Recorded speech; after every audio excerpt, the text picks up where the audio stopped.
por qué Guatemala está dentro del top 5 de los países con mayor diversidad del mundo. A pesar de ser pequeño, pues fue incluido como un país megadiverso. También esto mismo hace que tengamos muchas especies únicas, es decir, que solo se encuentran en nuestra región. ¿Hay algún animal o alguna planta o algún microorganismo que si faltara se rompería el ecosistema? Pueden haber muchos, de hecho. En todos estos años de estudio y de investigación, ¿cuáles son las cosas que más le han llamado la atención?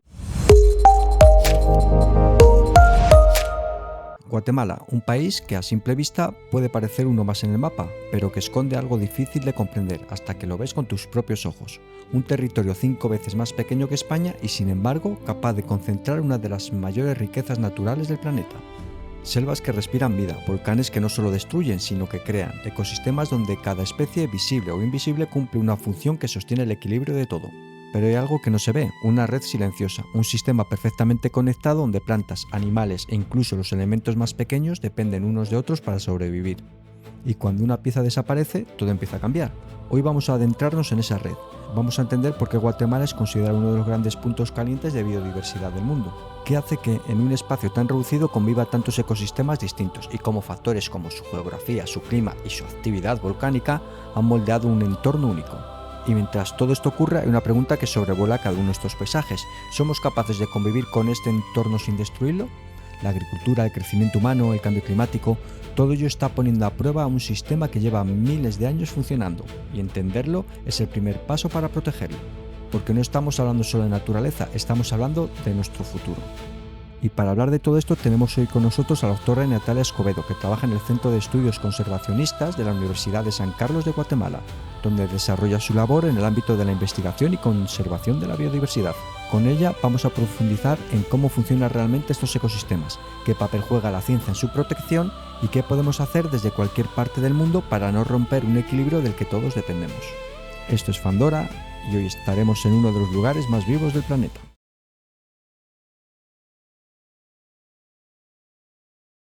Hola a todos y bienvenidos a otro episodio más. En el día de hoy nos encontramos aquí en Guatemala, en el Jardín Botánico, justo en el centro de Guatemala. Y estamos aquí con la doctora Natalia Escobedo.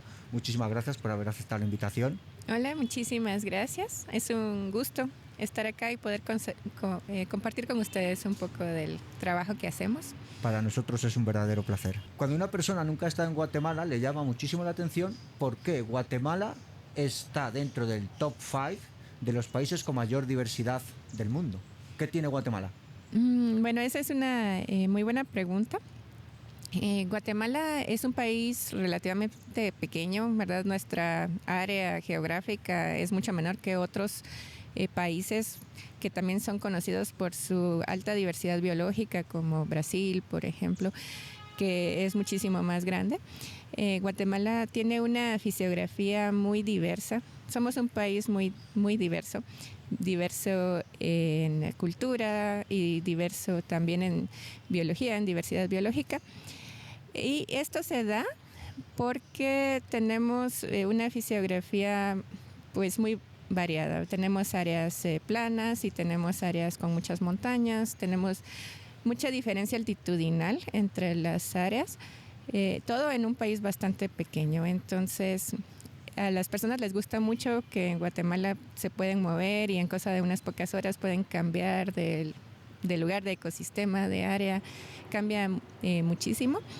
Y se pueden ver distintos tipos de ecosistemas en lugares que están relativamente cerca entre ellos.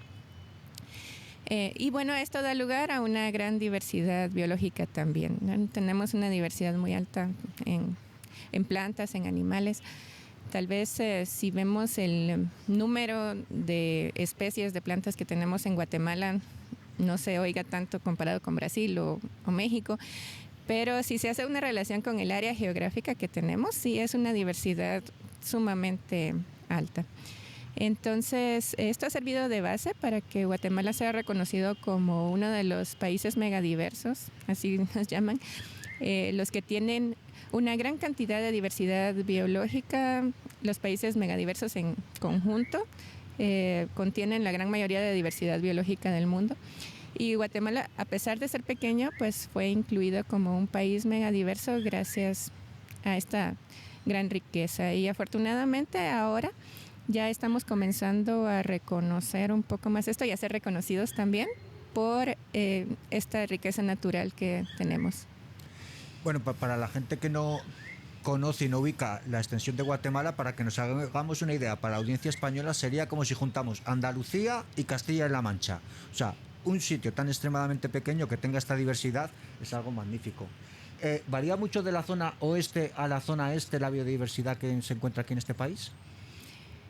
Podríamos decir que sí, hay cosas que están similares en ambos lados, pero sí hay algunos ecosistemas característicos de una o de otra parte. Por ejemplo, en la parte del este, que nosotros le llamamos oriente, están la mayoría de los bosques estacionalmente secos, que algunos son muy, muy secos, casi comparable con un desierto. El tipo de vegetación es vegetación como cactáceas, como los que se encuentran en los desiertos de Norteamérica.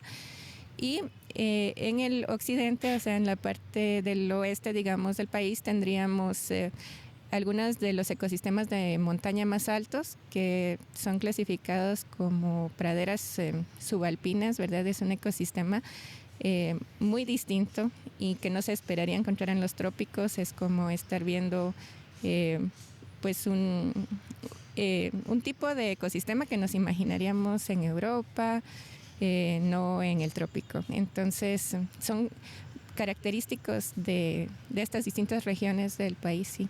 ¿Cuántos tipos de ecosistemas conviven aquí? En Guatemala, bueno, hay distintas formas de clasificarlo. Pues este es un tema un poco complejo en el estudio ecológico, pero desde la clasificación que manejamos más práctica, tenemos 7 biomas, lo que llamamos 7 biomas, que son comunidades vegetales, ¿verdad? Tenemos selvas lluviosas, selva de montaña, tenemos el bosque seco, o sea, las áreas secas, tenemos también la llanura costera, creo que me faltan algunas. Tenemos varios distintos ecosistemas que se pueden caracterizar fácilmente por sus comunidades vegetales, es decir, por qué tipo de plantas son las que crecen en cada área. Nunca había escuchado esa denominación de bosque seco. ¿Qué sería eso, en realidad?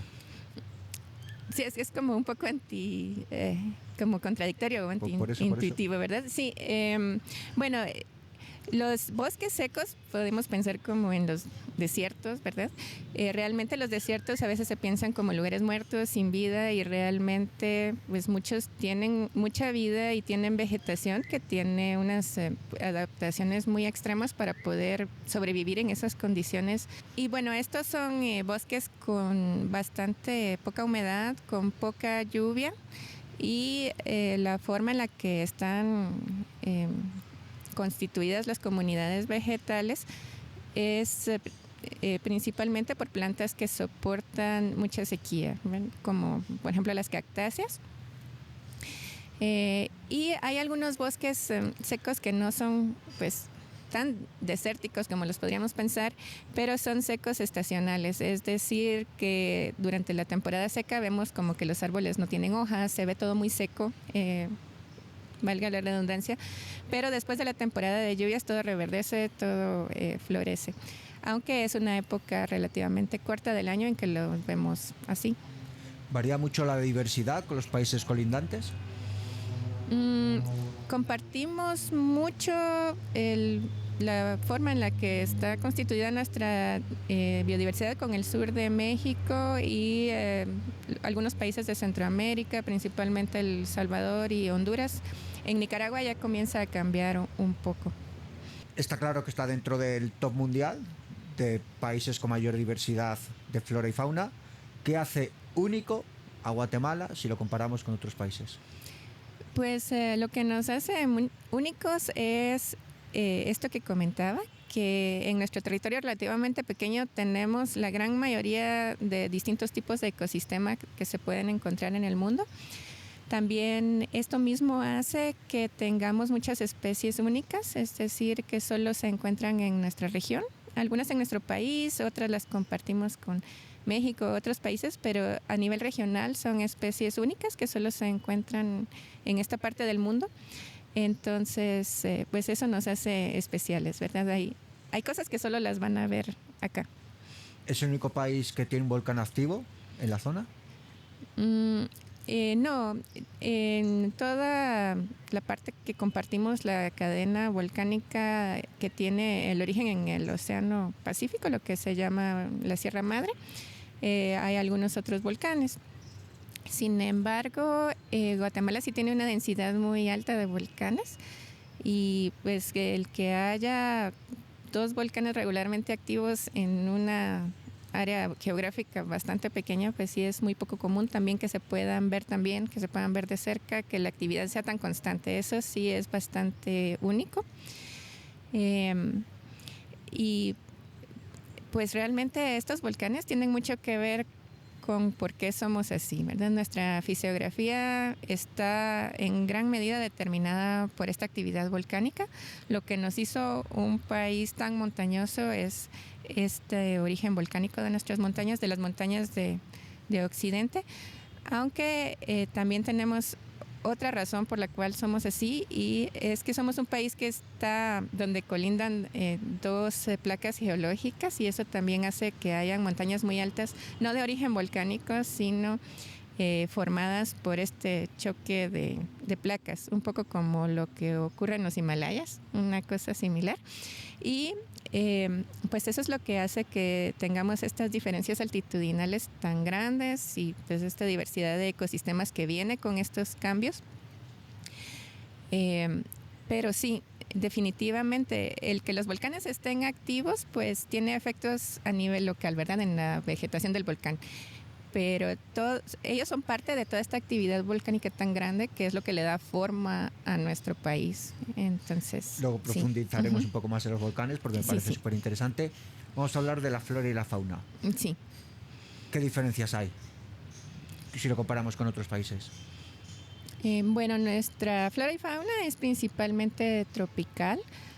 Y la verdad es que nosotros compartimos, como les decía, mucho de las características con el resto de Centroamérica y con parte de México, el sur de México. Entonces, nosotros como biólogos, como estudiosos de estos temas, nos gusta más pensar a nivel regional, ¿verdad? Porque muchas de las cosas que nosotros tenemos pues las compartimos también con estos otros países, y la forma más natural o más real de verlo es de esta forma, que somos una región, ¿verdad? Una región que nosotros llamamos biogeográfica, con un origen geológico e histórico común, y que hace que tengamos un tipo de vegetación característico. Pero bueno, ya dejando eso de lado, nosotros tenemos pues una vegetación principalmente tropical, pero también tenemos muchas plantas de origen ártico, podríamos llamarle así, que vienen desde toda la historia de evolución de las plantas, de cuando Norteamérica y Europa estaban juntas y se llamaba la Eurasia. Pues hay plantas como por ejemplo los robles y los pinos, las coníferas que compartimos con Europa y Norteamérica, porque tiene el mismo origen esta vegetación, ¿verdad? Entonces es muy interesante que aunque seamos trópico, también tenemos una diversidad altísima en este tipo de plantas más características del Ártico, como los pinos y los robles. Y esto convive en un espacio geográfico, otra vez relativamente pequeño, con plantas totalmente tropicales que se van a parecer más, por ejemplo, a lo que veríamos en países más al sur de Centroamérica o incluso Sudamérica. Muchas veces cuando la gente estudia la flora y la fauna parece que son temas completamente separados, cuando al final tiene que convivir. ¿Cómo se compagina la flora y la fauna en este país? Bueno, nosotros siempre pensamos en los ecosistemas caracterizados por las plantas, por lo que llamamos comunidades vegetales. Por ejemplo, les decía, el bosque de montaña tiene pinos, encinos, el bosque tropical pues tiene otro tipo de plantas, pero realmente esto va muy de la mano con qué otros organismos vivos se encuentran. En el caso de los animales, pues hay animales que necesitan, por ejemplo, mucho territorio y el tipo de alimentación que requieren se encuentra más en los bosques más grandes, más densos, digamos como en las selvas. Por ejemplo, los mamíferos grandes, que son muy característicos de estas áreas, como los jaguares, los pumas o herbívoros como los tapires, pues requieren de mucha área de bosque. O sea, ellos no solo necesitan tener bosque donde vivir, sino un área grande donde puedan conseguir su alimento, tener lugares para tomar agua, tener lugares para su cría durante la época reproductiva. Entonces, el que haya no solo este tipo de bosque, sino suficiente área, suficiente cantidad de este bosque es muy necesario. Y también tenemos casos de aves que son más compartidas con Norteamérica otra vez, ¿verdad? Y algunas son migratorias, solo las tenemos parte del año porque vienen acá a pasar la época más fría. Pero también muchas veces prefieren los ecosistemas de montaña. Y tenemos otras aves que son nativas de acá, que solamente se encuentran en esta área y también viven solamente, por ejemplo, en las partes áreas altas de los volcanes, porque ahí es donde se encuentran las plantas en las que ellos viven y de las que se alimentan. Entonces, definitivamente todo está conectado y aunque son normalmente las plantas lo que caracterizan los ecosistemas, también en el caso de los animales, pues sabemos que vamos a encontrarlos en algún ecosistema con más seguridad, porque es donde están las condiciones que ellos necesitan. Parece que muchas veces hablamos de plantas y animales y nos olvidamos de los microorganismos. ¿También forman parte fundamental del ecosistema? Sí, claro que sí. Por ejemplo, una colega que trabaja acá en el centro también se ha dedicado a trabajar mucho los robles, que son, como les decía, muy diversos acá en Guatemala, y ellos han avanzado mucho en conocerlos porque había mucho desconocimiento, pero además, porque su área de experiencia más profunda son los hongos, pues ella ha estudiado los hongos que están asociados directamente con los árboles, y es muy interesante cómo muchas veces los árboles necesitan esta asociación con hongos para poder crecer, para poder vivir. Esto se vuelve una relación mutualista que es muy común en los ecosistemas, es decir, que organismos vivos de tipos totalmente distintos como plantas y hongos pues encuentran un beneficio mutuo y llega al punto donde les es difícil incluso pues poder sobrevivir uno sin el otro. Y la asociación entre plantas y hongos es sumamente compleja, también entre hongos y animales, de hecho, pero normalmente los hongos tienen una relación más perjudicial con los animales de lo que se sabe, pero con las plantas no. Hay hongos que sí dañan las plantas y hay hongos que son necesarios para que las plantas puedan vivir. Es algo, un tema muy interesante, pero muy complejo también. ¿Hay algún animal o alguna planta o algún microorganismo que si faltara se rompería el ecosistema? Pueden haber muchos, de hecho. De hecho, mi área de estudio más específicamente es la ecología. Lo que yo estudio son interacciones ecológicas y pues ha sido algo muy importante poder tratar de alguna forma comprender o desenredar toda esta red literalmente de relaciones entre plantas, animales, hongos, todos los organismos que se encuentran en un ecosistema, y también identificar quiénes tienen como roles claves, ¿verdad? Quiénes son los que, por ejemplo, si faltaran el ecosistema podría sufrir, volverse más inestable o incluso colapsar. Entonces, sí, ¿verdad? Por ejemplo, en la mayoría de selvas hay animales como los polinizadores o los dispersores de semillas, que normalmente son aves, murciélagos, otros mamíferos, sin los cuales no puede haber regeneración de las plantas. Entonces, no se trata solo de que estén las plantas y esté el bosque, sino que pues el bosque puede por ejemplo, sufrir un daño por un incendio, por un huracán. Y si no están estos animales, el bosque perdería la capacidad de recuperarse. Entonces, sí, ¿verdad? Una parte muy importante en estudiar los sistemas ecológicos es reconocer algunas interacciones o relaciones que son claves para que pueda seguir funcionando, digamos. ¿Hay algún animal endémico que esté en peligro de extinción? Acá en Guatemala, pues sí, hay varios, casi que va junto, porque endémico significa que tiene una pues distribución geográfica, es decir, se encuentra en muy pocos lugares, ¿verdad? Una distribución geográfica limitada. Y esto muchas veces va de la mano con estar amenazado, porque si son muy pocas poblaciones las que existen en primer lugar, si estas sufrieran daño, pues no habría otras de donde se pudiera recuperar esa especie. También muchas veces son vulnerables porque no tienen tanto acceso a intercambio genético, entonces eso los hace también, digamos, más susceptibles a enfermedades, a cambios ambientales.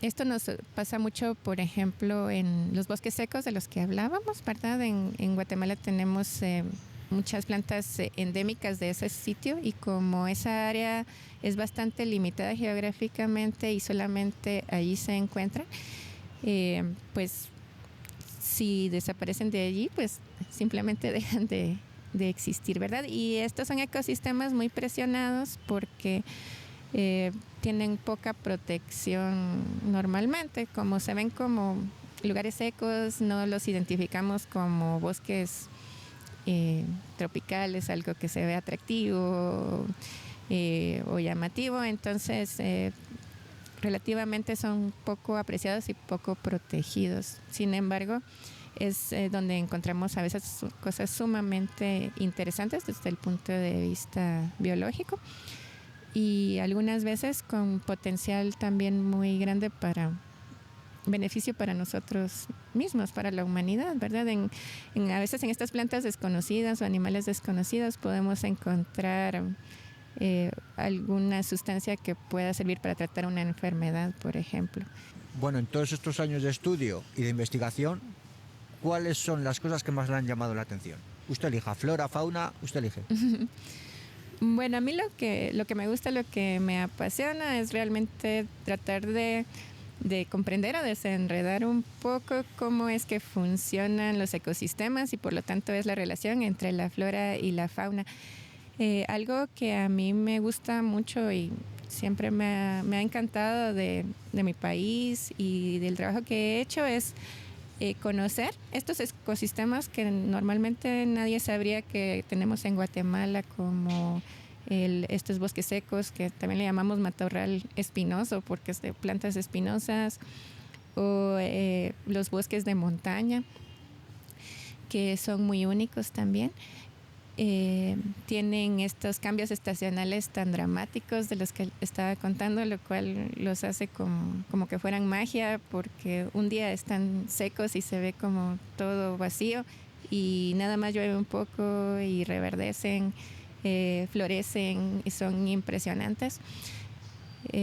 Y pues también que son ecosistemas un poco conocidos y también vulnerables, porque situaciones como el cambio climático, por ejemplo, y que estamos teniendo pocas lluvias en los últimos años relativamente, pues podrían estarlos afectando mucho, porque pues son ecosistemas relativamente menos como menos abundantes, dijéramos, pero por lo mismo muchas veces dependen más de las especies que están presentes. Entonces, si hubiera alguna razón por la cual, por ejemplo, no estuviera presente un animal polinizador, no hay muchos otros animales que cubran su trabajo, ¿verdad? Entonces, podría eso perjudicar el funcionamiento del ecosistema. Y eso es algo muy interesante de estudiar. no podemos dejar el tema de flora y fauna sin hacer una pequeña mención al quetzal. Sí, sí. Ese ave tan característica en este país que encima le da nombre a su moneda. Sí, sí. ¿Qué es el quetzal para la gente que no lo conoce? Bueno, el quetzal es nuestra ave nacional, entonces pues lo conocemos desde muy pequeños. Siempre tenemos que pues aprender el quetzal. Hay mucha cultura, mucha mitología alrededor de esta ave. Es un ave, bueno, es de la familia de los trogónidos, que pues es un grupo de aves relativamente, pues no son tan grandes, ¿verdad? No es que sea un ave muy grande, pero es característico por su plumaje. En el caso del macho, porque son diferentes del macho y la hembra, el macho tiene un plumaje verde, de un color verde muy intenso, muy lindo, unas plumas muy largas en la cola. Y pues en la época prehispánica eran estas plumas sumamente apreciadas, ¿verdad? Los ornamentos de los reyes muchas veces estaban hechas de estas plumas. Pues siempre se ha apreciado mucho la belleza de este ave. Poéticamente a veces le llaman el pájaro serpiente, porque cuando vuela y tiene estas plumas largas y ondean es como que fuera una serpiente que va volando. Y pues es un símbolo realmente que desde el punto de vista de nuestro trabajo y de la protección de la diversidad biológica, que es a lo que nosotros nos dedicamos, es muy importante, porque las personas en nuestro país se identifican mucho con esta ave. De hecho, una de las áreas protegidas que administra nuestra universidad, y fue la primera que se fundó con una categoría de protección que llamamos biotopo, fue el llamado biotopo del quetzal. Y es porque esta ave pues es tan emblemática, tan importante, que se utilizó como justificación que su ecosistema, que es lo que significa biotopo. Biotopo es el ambiente donde vive un ser vivo en específico. Pues que este ecosistema donde el quetzal vive fuera protegido, para asegurar que pues nuestra ave símbolo, nuestra ave nacional, pudiera seguir existiendo. Una de las cosas que más caracteriza a Guatemala son los volcanes. Sí, sí. Estuve el otro día en el Volcán de Fuego y claro, yo pensaba que los volcanes cuando estaban activos estaba activo y no paraba, empezaba a soltar lava cada momento y sin parar. Y resulta que el que tiene aquí produce erupciones de lava cada 10, 15 minutos, 20 minutos. ¿Cómo puede funcionar eso sin que explote directamente? Bueno, de hecho es un poco mejor que esté ocurriendo estas erupciones constantes, para que no se acumule demasiada presión dentro del volcán, que eso podría ser causar una explosión o una erupción mucho más fuerte. Pero lo que pasa es que el origen de estas erupciones, que pues es toda la energía que se acumula por la tectónica de placas tan única que tenemos acá, que es de lo que estaba platicando hace un ratito, pues tiene que salir por algún lado, ¿verdad? Entonces, nosotros también acá es muy común que tengamos temblores, terremotos, ya estamos bastante acostumbrados a eso, es casi que todos los días hay movimientos de este tipo. Pero es como se va liberando un poco la energía tectónica. Esto de los volcanes también es un poco así. Algunas veces sí se acumula y son erupciones muy fuertes. Hace algunos años también hubo una erupción muy grande en el Volcán de Fuego, y en ese caso sí pues hubo daños a comunidades que vivían cerca. Se tuvieron que mover de allí porque quedaron sus casas totalmente destruidas, y pues es algo que ocurre eventualmente, no es tan frecuente, pero sí puede ocurrir. Pero definitivamente el que esté esta actividad constante ayuda a que no ocurran estos eventos tan fuertes y que serían mucho más dañinos. El último volcán que surgió en Guatemala, de hecho, pues no fue hace tantos años. Todavía personas que están vivas hoy en día presenciaron el evento. Entonces es algo que no es raro para nosotros, ¿verdad? La actividad volcánica es parte de nuestra vida y definitivamente muy interesante para los que les interesa el tema de volcanes. Cuando estuve preparando un poco el tema de la entrevista, yo siempre he pensado que las zonas anexas a los volcanes son zonas muertas y de no vida. Eso no es así, ¿correcto? No, para nada. Es decir, en los volcanes que están activos, pues hay temperatura muy alta, arena, realmente allí pues no hay pues no hay vegetación en el cráter, en esa área, pero en el resto del volcán sí, ¿verdad? De hecho, por ley, en Guatemala todos los volcanes son considerados áreas naturales protegidas. Muchos de los volcanes no tienen actividad regularmente, entonces son zonas muy importantes desde el punto de vista de la biodiversidad por este tema de cómo la altitud que tienen pues puede albergar ecosistemas únicos y entonces pues ambas cosas, ¿verdad? Por otra parte, pues este ciclo de la arena, de la lava, es también parte de la renovación, podríamos llamar, de los ecosistemas. Para estudiar cómo un ecosistema puede existir desde cero, los volcanes son una muy buena oportunidad. Después de una erupción volcánica realmente no queda nada vivo, pero si le pudiéramos dar seguimiento durante muchos años, podríamos ir viendo cómo es que comienzan a aparecer los primeros organismos vivos que tienen mucha resistencia a las condiciones ambientales. Van comenzando a formar las condiciones que se necesita para un ecosistema, los nutrientes del suelo, que comience a haber algo de vegetación y así en adelante. Claro, en casos como el volcán de fuego que está constantemente en erupción, pues no podríamos ver eso, pero es un tema bastante interesante. ¿Cómo influyen en el cultivo los volcanes? Las zonas de cultivo. En las zonas de cultivos. Bueno, en el momento en el que está ocurriendo la erupción, pues esta arena y digamos todo el material que está saliendo del volcán, pues no sirve como tierra de cultivo.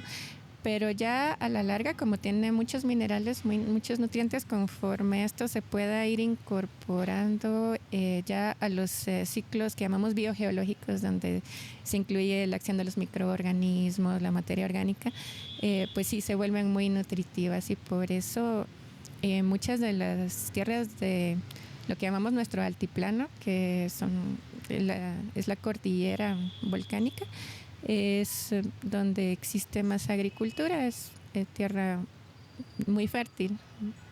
Cuando la gente ve un volcán, claro, ve la parte exterior, ve la lava, ve el magma, ¿qué es lo que no se ve? ¿Qué es lo que hay dentro de un volcán que la gente debería saber? Dentro de un volcán. Bueno, es una caldera, ¿verdad? Es una cantidad de energía geotérmica que se está acumulando allí y es tanta que la roca está derretida literalmente y bueno, cuando ya se vuelve mucho es que se forman estas chimeneas y con todo y el volcán, digamos, el cono que conocemos, no todos los volcanes son cónicos, pero esta fuerza, ¿verdad?, que forma la chimenea da esa forma y pues por allí comienza a salir el fuego y la lava, que es roca derretida, para poder liberar esa energía. A veces ocurre explosiones muy grandes. No sé si has tenido oportunidad de conocer el lago de Atitlán, sí, que claro, tiene origen volcánico. Ese lago realmente es una caldera gigantesca que pues se sabe que fue una explosión enorme que ocurrió hace pues ya muchos miles de años, pero fue porque se acumuló tanta energía que fue una explosión grandísima. El lago está rodeado de volcanes que son como parte del mismo sistema. Sin embargo, el lago en sí podríamos decir, es un volcán, es un cráter de un volcán. ¿Puede haber volcanes activos que no estén situados en placas tectónicas? Bueno, esa es una pregunta más como para un vulcanólogo, pienso yo. De los que conocemos, sí están relacionados a esta actividad tectónica.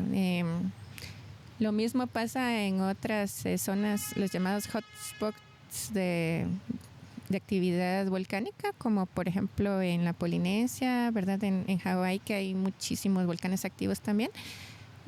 Ocurre un fenómeno semejante al que ocurre acá y pues en las zonas volcánicas en general.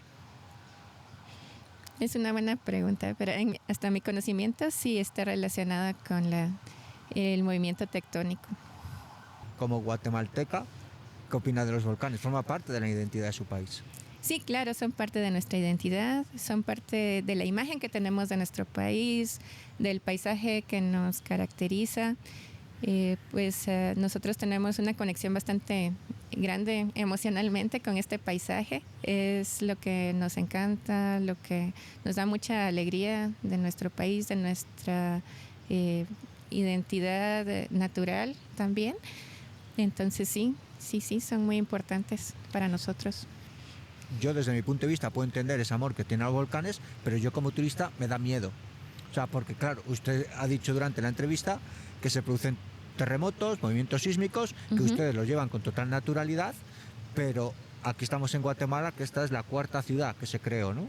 A nivel histórico, porque todas las demás fueron destruidas por terremotos. ¿No les da miedo? Esa es una buena pregunta. Creo que estamos acostumbrados a vivir en eso, ¿verdad? Hay otros países donde es muy famoso que hay situaciones como estas. Por ejemplo, en Japón, que no solo hay terremotos, sino que crean estas olas gigantes y pues las personas se han acostumbrado a vivir y adaptan mucho su forma de vida a eso. Acá en Guatemala los códigos que hay ahora para la construcción de las estructuras, de los edificios, están pensados en resistir todos los movimientos sísmicos. Sabemos que vivimos en ese riesgo constante, sin embargo, pues ya nos hemos adaptado, digamos, acostumbrado a vivir con ello. Y bueno, desde el punto de vista turístico, tal vez podría dar un poco de preocupación, pero la verdad es que nunca he sabido yo que haya habido algún incidente o algún problema, más allá de un susto con personas que estén visitando nuestro país. Hace años dijo que el volcán de fuego estuvo en erupción durante bastantes días seguidos y la población tuvo bastante miedo. ¿Hubo pueblos que se evacuaron en ese momento? Sí, pero realmente el daño mayor fue con las comunidades que estaban justo pues muy cerca del volcán, o también hay varias fincas de producción de café en esa área, ¿verdad? Algunas resultaron con bastante daño. Y bueno, sí fue una alerta nacional, ¿verdad? Pero realmente no es como que se causara un pánico a nivel nacional, más la preocupación fue en el sentido de tratar de apoyar a las personas que estaban siendo perjudicadas por el evento, pero digamos en ese sentido es que nos causa a nosotros más preocupación y pues también la lección a la hora de planificar pues los lugares donde deben establecerse las poblaciones humanas, pues es definitivamente una zona de riesgo si está cerca de un volcán activo. Bueno, estamos hablando del impacto de los volcanes, sí, pero parece que dejamos de lado el impacto que tiene la evolución humana y el cambio climático. ¿Cómo está influyendo eso en Guatemala? Bueno, nosotros por estas condiciones particulares de las que hemos hablado, somos un país pequeño, estamos rodeados de mar, tenemos pues muchas diferencias dramáticas entre nuestros ecosistemas. Somos de los países que están identificados como muy vulnerables al cambio climático. Y también por situaciones sociales, ¿verdad?, que tenemos que nos hacen especialmente vulnerables. Y desde el punto de vista de la diversidad biológica, hay mucha preocupación. Esto es a nivel mundial, no solo aquí. Sin embargo, para nosotros, pues sí nos interesa mucho y estamos muy atentos a cómo este cambio que está ocurriendo pueda estar afectando sobre todo los ecosistemas que son como más delicados, por decir así, más vulnerables.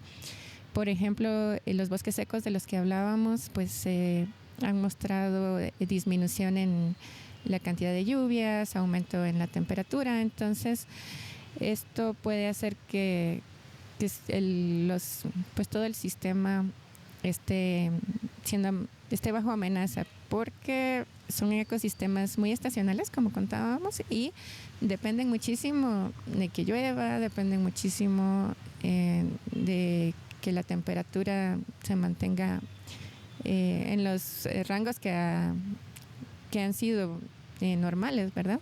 Entonces,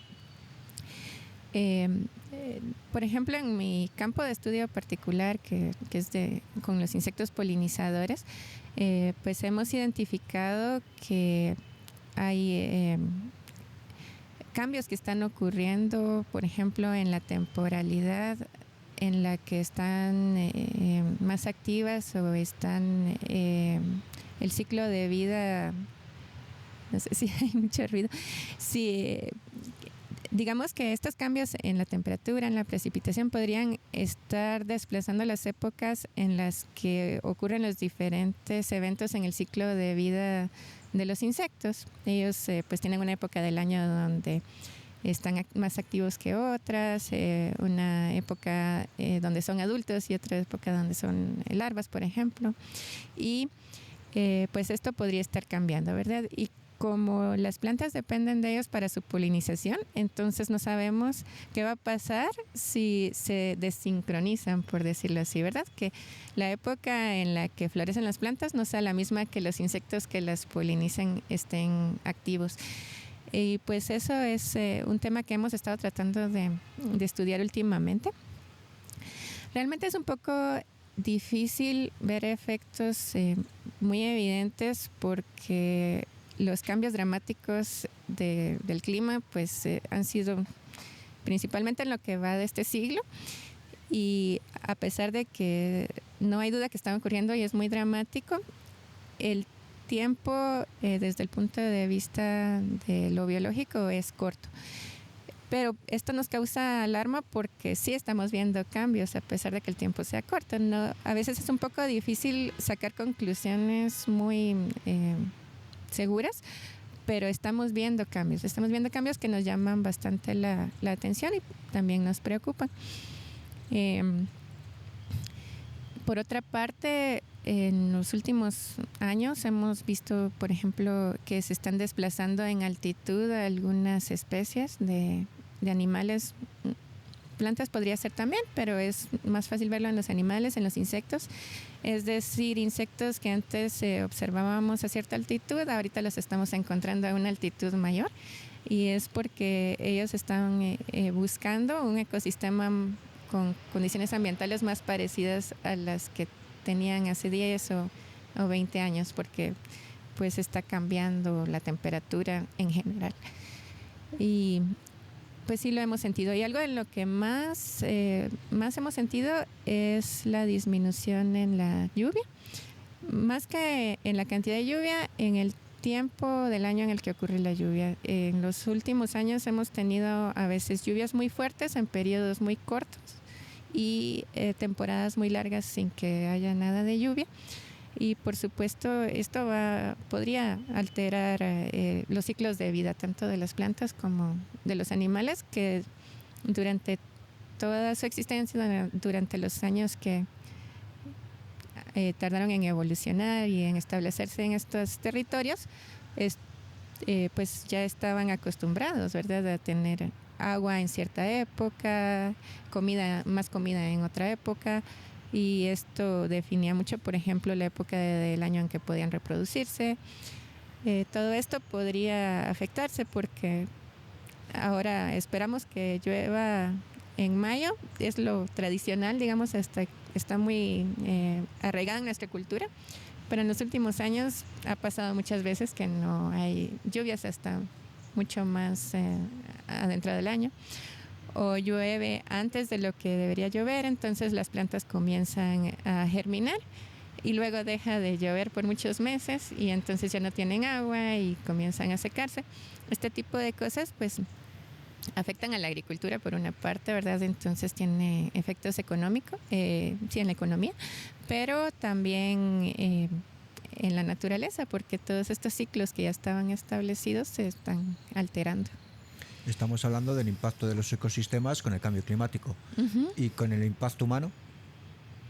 El impacto de los humanos, bueno, es que sí, verdad, esa era la pregunta más, pero pues viene un poco de la mano, ¿verdad? Porque el cambio climático definitivamente es efecto de las actividades humanas. En nuestros territorios, como en este país, como pasa mucho en esta parte del mundo, pues una de las principales amenazas a la diversidad biológica es lo que llamamos el cambio de uso del suelo, es decir, que lo que antes era bosque cambia para ser área de agricultura, área de ganadería, área de habitación humana. Por supuesto, estas cosas también son necesarias porque los humanos necesitamos comida, necesitamos actividades económicas. Sin embargo, pues muchas veces no se hace de la forma ordenada o mejor planificada, y pues esto sin duda ha tenido mucho impacto en nuestra diversidad biológica. Este es un proceso histórico, o sea, no es que sea tan reciente. Sin embargo, sí, pues hay cosas que tenemos documentadas ahora, que por ejemplo hay fotografía de satélite que nos puede mostrar hace 20 años cuánto bosque teníamos y cuánto tenemos ahorita, que hace muy evidente que sí, estamos perdiendo una cantidad muy grande de cobertura forestal. Esto, por supuesto, preocupa porque desde nuestro punto de vista, uno de los valores más grandes que tenemos en nuestro país es nuestra diversidad. Algo que nos hace valiosos, por ejemplo, para mitigar el cambio climático a nivel mundial es esta diversidad biológica que es capaz de capturar una gran cantidad de carbono atmosférico y por lo tanto ayudar a mejorar un poco la situación de los gases de efecto de invernadero. Sin embargo, conforme vamos perdiendo el bosque, vamos perdiendo esa capacidad, ¿verdad? Y lo mismo es con la captación de agua.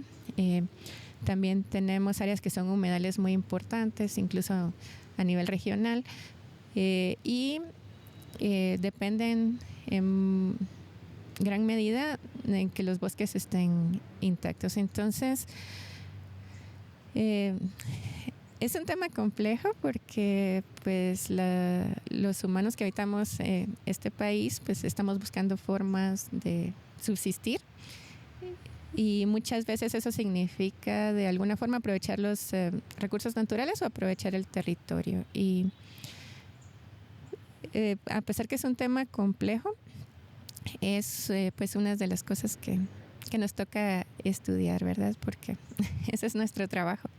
A lo que me refería, por supuesto, el hombre es partícipe del cambio climático, pero una cosa es el cambio climático, que se está elevando a nivel exponencial al paso de los años, y otra cosa es la tala masiva, el drenar acuíferos bastante importantes para los ecosistemas. Entonces ahí yo creo que forma un papel bastante importante el trabajo que hacen ustedes para controlar este tipo de cosas. Pues intentamos por lo menos pues llamar hacia la atención y a la importancia de esto. En nuestro país, afortunadamente, tenemos mucha agua. El tema de, por ejemplo, el drenaje de mantos acuíferos o que se estén secando los ríos, no es que no existen esos problemas, pero no es tan serio como en otros lugares. Pero lo que sí tenemos un problema muy serio es de contaminación de los cuerpos de agua, ¿verdad? De los lagos, de los ríos. Donde fallamos mucho es en el tema del manejo de los residuos sólidos y líquidos, y pues es algo que es pues un tema de mucha importancia a nivel nacional, pero que todavía nos falta bastante trabajo para mejorarlo. Todavía pues es un problema serio para nuestro país. ¿Qué tendría que hacer un ciudadano de a pie para concienciarse de lo del cambio climático y la influencia y el impacto que tenemos sobre el medio? Pues informarse y tratar de buscar fuentes confiables. Nosotros como pues academia tratamos de darlos la información con solidez, con base científica.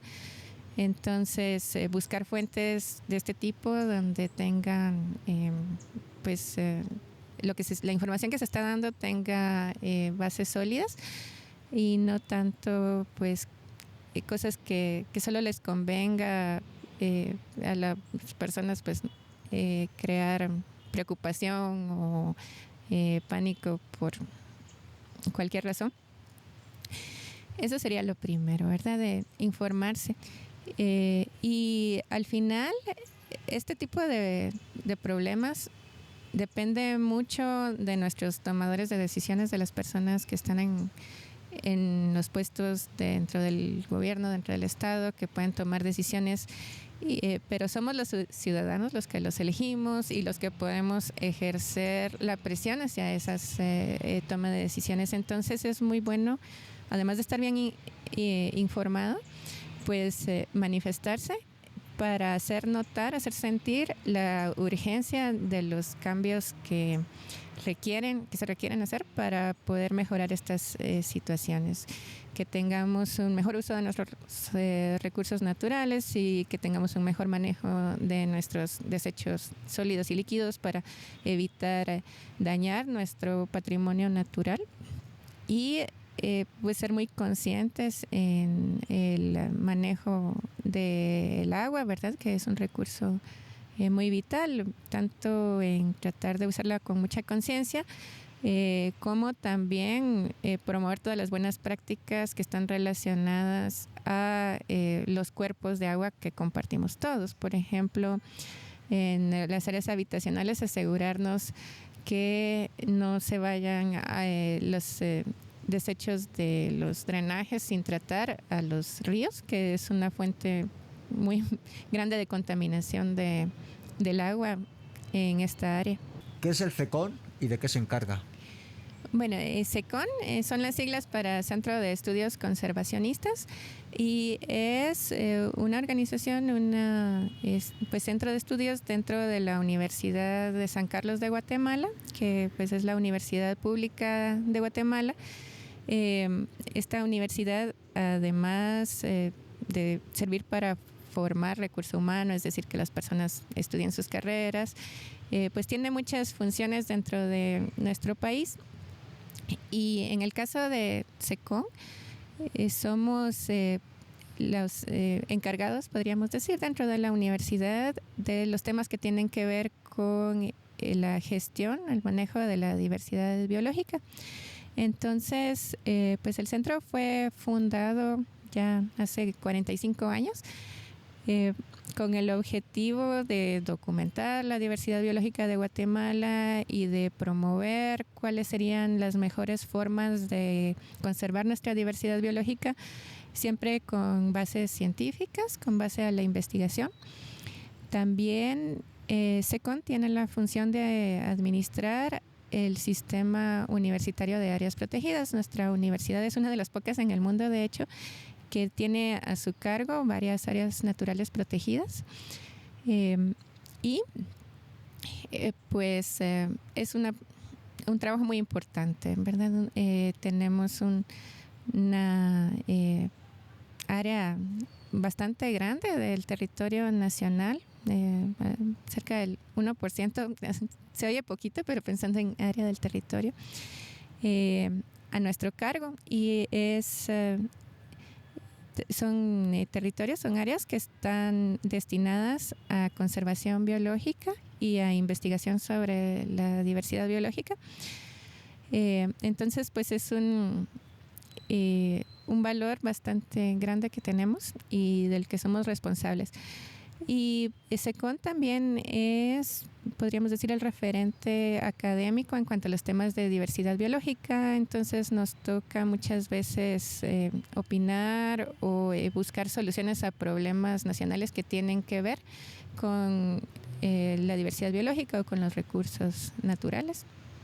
Entonces el CECON está subvencionado por el Estado. Entonces el Estado se preocupa por lo que está pasando aquí. Por supuesto, todo el mundo necesitaría más inversión, pero por lo menos está aportando su granito.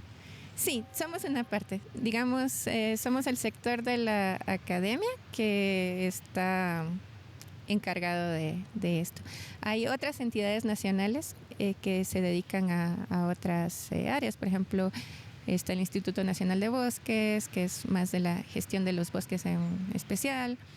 Y nosotros también trabajamos muy de la mano con el Consejo Nacional de Áreas Protegidas, que es realmente el ente rector de todas las áreas naturales protegidas del país, y también los encargados de todo el aspecto que tiene que ver con la gobernabilidad de la diversidad biológica, de nuestros recursos naturales, nuestros recursos genéticos. Entonces, pues nosotros tenemos nuestra parte que es como la investigación, y ellos son más la parte de administración y toma de decisiones, pero la forma en la que trabajamos en conjunto es lo que ayuda bastante a que podamos funcionar en nuestros esfuerzos de conservación.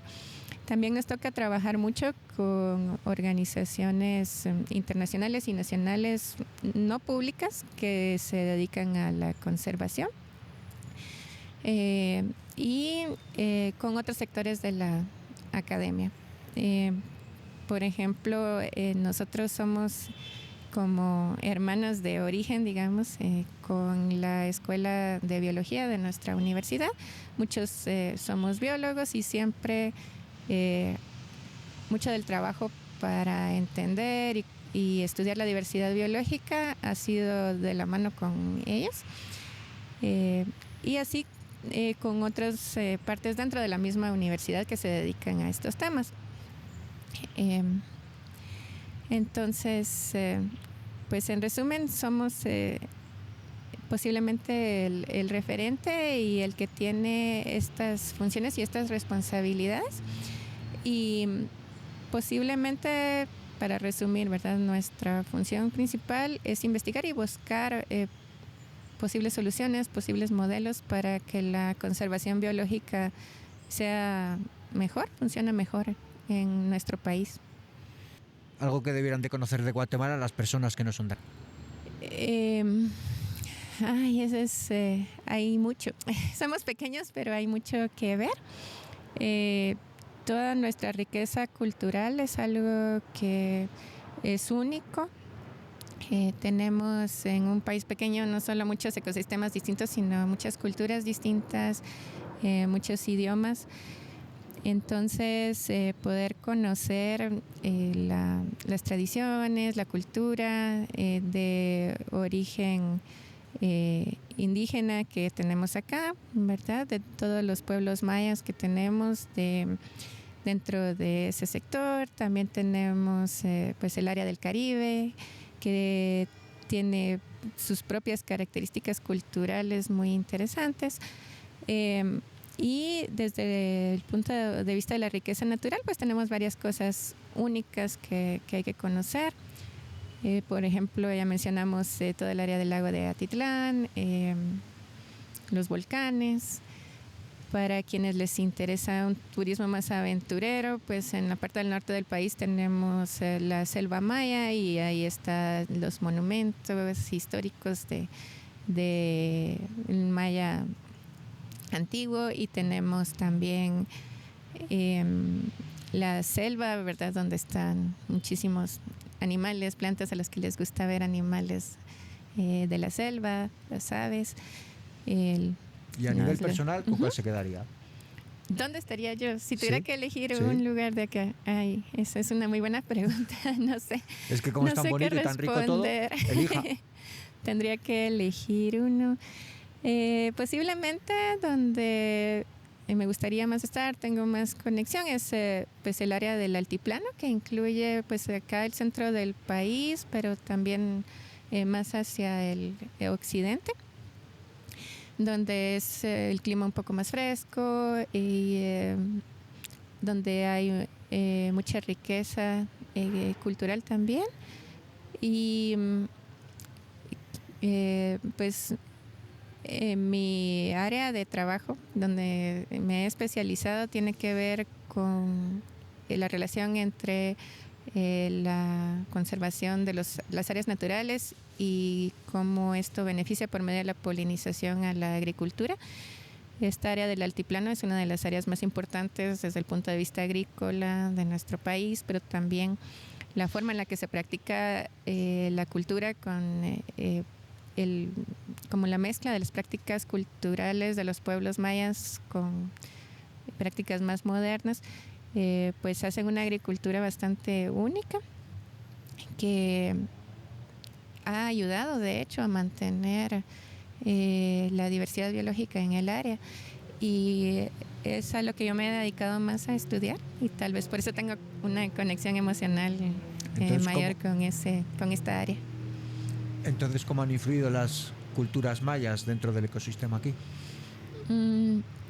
Bueno,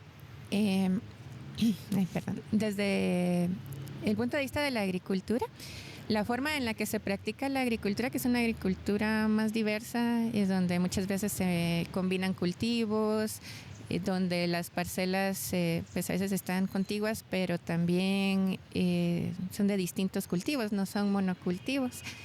Y se alternan con áreas de bosque, se alternan con áreas en las que se cultivó antes, pero se dejó que crecieran plantas silvestres después.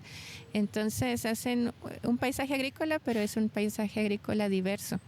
Y no solo es diverso visualmente, porque vemos muchas cosas diferentes ahí, sino que es diverso también desde el punto de vista de los animales y plantas que se encuentran allí. Bueno, pues nada, nos queríamos despedir y agradecerle, por supuesto, que haya aceptado la invitación al programa y por habernos dejado las instalaciones para grabar, un sitio precioso, aquí en el Jardín Botánico. Y siempre despedimos a nuestros invitados con 2 preguntas. Una es cuál ha sido el día más feliz de su vida y la otra es qué pregunta le gustaría saber responder. Bueno, el día más feliz de mi vida, o podría decir los días, han sido probablemente cuando, por ejemplo, fui aceptada en la universidad, porque siempre desde que muy pequeña tuve el sueño de poderme dedicar a estudiar la diversidad biológica, a poder poner mi parte para que los humanos comprendamos y podamos tener una mejor relación con la naturaleza. Entonces, pues recuerdo haber estado muy feliz cuando tuve la oportunidad de estudiar y de acceder a los conocimientos que pues me han permitido dedicarme a lo que trabajo hoy en día. Pregunta, o el tipo de pregunta tal vez que me gustaría poder responder y que a veces se me hace muy difícil o no puedo tener una buena respuesta, son algunas preguntas muy sencillas y muy directas sobre el trabajo que hago. Por ejemplo, si es cierto que la humanidad se acabaría si se extinguen las abejas. Y yo quisiera poder decir sí, es cierto, pero como científica pues no puedo sacar una conclusión tan dramática de algo así. Necesitaría tener mucha evidencia para poderlo decir.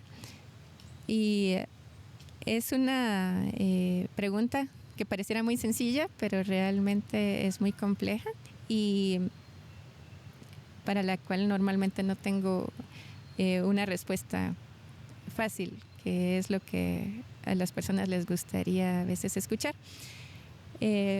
Y pues a los que trabajamos estos temas nos hacen este tipo de preguntas mucho y a veces se nos dificulta responderlas. Entonces, eso. Pero por eso estamos trabajando, ¿verdad? Para entender mejor estos temas y esperamos algún día poder tener una buena respuesta. Esperemos a este mejor tipo de no saber ni la respuesta. ¿Qué pasaría si las abejas se extinguieran? Es mejor ni saberlo. Que no lo tengamos que experimentar. Por supuesto que sí. Pues muchas gracias, doctora, por haber aceptado la entrevista. Un placer.